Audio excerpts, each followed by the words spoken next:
İldə 20 baş ana qoyundan nə qədər qazanc əldə eləmək olar?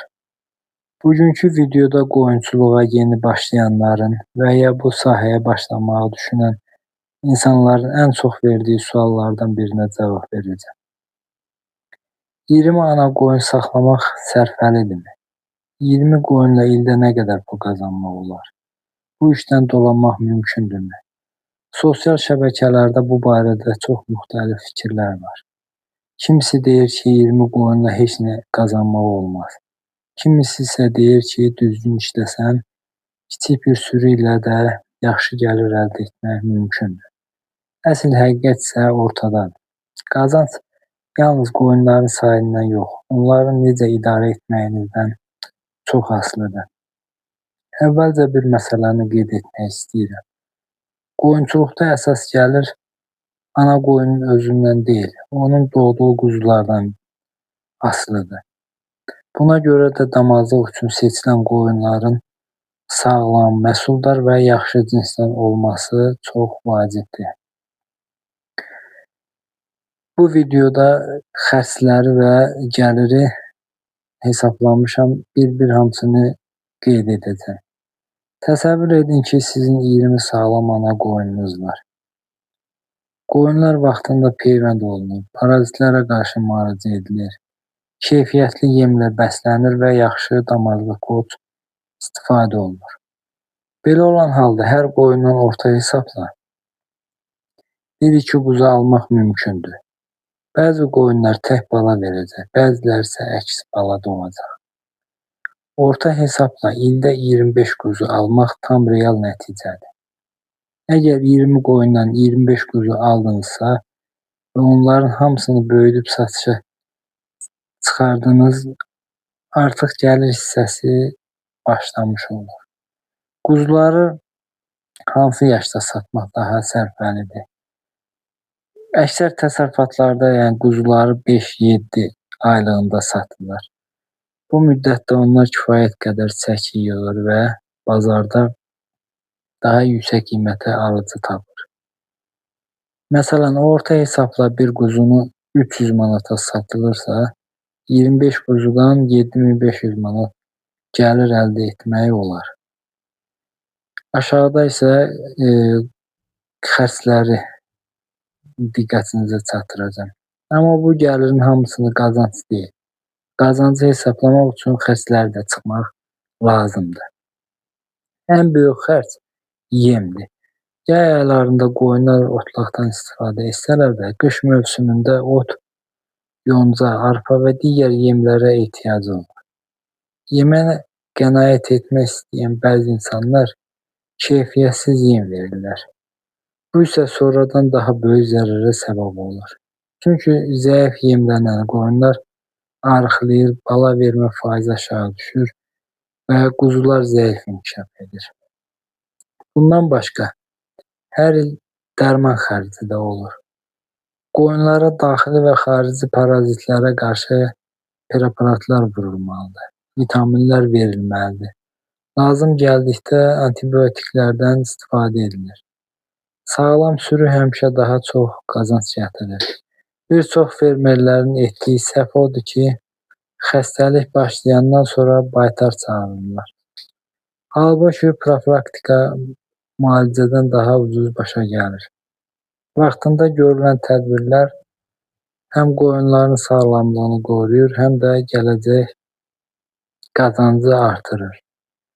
Tövlənin vəziyyətdə çox vacibdir. Tövlə quru, işıqlı və havalandırılan olmalıdır. Döşəmə daim təmiz saxlanılmalıdır. Rütubətli tövlələrdə ağciyər xəstəlikləri və dırnaq problemləri daha çox olur.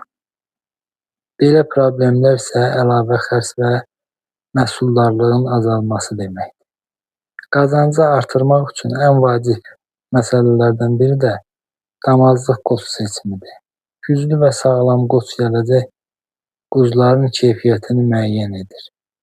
Yaxşı damazlıq qoçdan alınan quzular daha sürətli böyüyür, daha ağır olur və bazarda daha baha satılır. 5 ay qış hesablayaq. Gündəlik qoyun başına 300-500 qram arpa versək, sonra doğulan quzuları da nəzərə alsaq, 2 ton arpa hesablayıram. 2 ton arpanı da 35 qəpikdən 700 manat eləyir.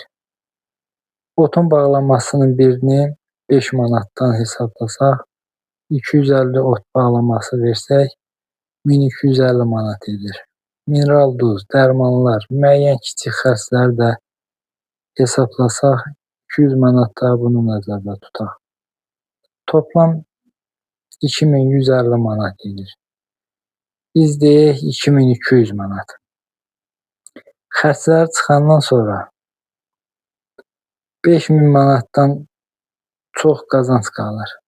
Əgər öz otlaq sahəniz varsa, yemin bir hissəsini özünüz hazırlayırsınızsa və xərcləri daha da azaldacaq və qazanc artacaq.